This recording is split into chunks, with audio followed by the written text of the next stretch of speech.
మున్సిపల్స్కి సంబంధించినటువంటి బిల్స్ విషయంలో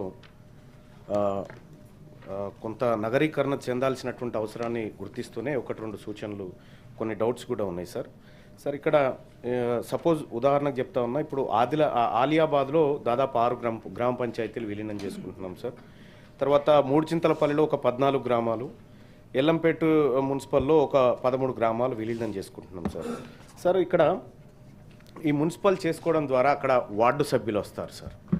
అంటే ఇప్పుడు మూడుచింతలపల్లిలో దాదాపు 6 గ్రామాలు అనుకుంటే గ్రామానికి వార్డు సభ్యుడు అనుకున్నా కూడా 6 సభ్యులు వస్తారు సార్, ఒక చైర్మన్ ఉంటాడు సార్.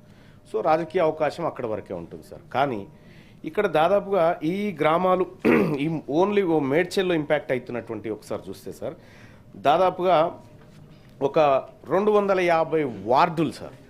200 వార్డు మెంబర్ అంటే ఇది ఒక రాజకీయానికి మొదటి మెట్టుగా చూస్తాం సార్. 250 మంది దాదాపుగా సుమారుగా చెప్తున్నాను సార్, 250 మంది వార్డు సభ్యుల అవకాశాలు పోతున్నాయి సార్. అలాగే దాదాపుగా ఒక 20-30 మంది ఎంపీటీసీలు లేకుండా పోతా ఉన్నారు సార్. 30-40 మంది సర్పంచులు లేకుండా పోతా ఉన్నారు సార్. వీళ్ళు గ్రామీణ ప్రాంతంలో ఉంటే, ఇప్పుడు సపోజ్ ఎస్టీలు ఉన్నారు సార్, ట్రైబ్స్ ఉన్నారు సార్, షెడ్యూల్ ట్రైబ్స్, వాళ్ళు జిహెచ్ఎంసీ పరిధిలో చాలా తక్కువ ఉంటారు సార్. సో మున్సిపల్ పరిధిలోకి వచ్చినప్పుడు వాళ్ళ అవకాశాలు తగ్గిపోతూ ఉంటాయి సార్. ఎందుకంటే మిగతా జనాభాతో కంపేర్ చేసినప్పుడు వాళ్ళ జనాభా తక్కువ ఉన్నప్పుడు వాళ్ళకి అవకాశాలు తక్కువగా ఉంటాయి. మరి ఇక్కడ మనమేమో ఓ వైపు ఏది వెనుకబడిన వర్గాలకి వీళ్ళందరికీ రిజర్వేషన్లు పెంచి వాళ్ళని ఇంకా కొద్దిగా రాజకీయ అవకాశాలు మెరుగుపరచాలనేటువంటి ఉద్దేశంతో మొన్న మనం అనుకున్నాం.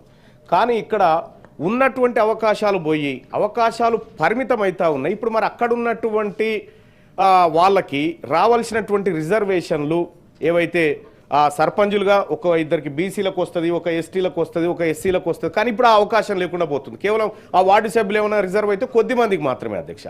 సో తద్వారా ఈ మున్సిపాలిటీలో విలీనం చేస్తున్నటువంటి క్రమంలో ఈ ఎస్సీ ఎస్టీ బీసీలకు ఉండేటువంటి అవకాశాలు కోల్పోతున్నారనేది ఒక పాయింట్ సార్. ఇక రెండో పాయింట్ ఏంటంటే సార్, ఈ నగర ప్రాంతాల్లో వీళ్ళు మొన్నటి వరకు వీళ్ళకి ఉపాధి హామీ అవకాశాలు ఉండేటి అధ్యక్ష. ఉపాధి హామీ కూలి పని చేసుకుంటూ పోతే వీళ్ళకి కొంత దొరికేది. కానీ వాళ్ళ మున్సిపాలిటీలో విలీనమైన తర్వాత వాళ్ళకి అవకాశాలు లేకుండా పోతాయి కదా అధ్యక్ష పేదలకి. సో ఈ విషయంలో రాష్ట్ర ప్రభుత్వం ఎలాంటి చర్యలు తీసుకుంటుందని తమ ద్వారా రాష్ట్ర ప్రభుత్వాన్ని అడుగుతున్నాను అధ్యక్ష. ఓకే.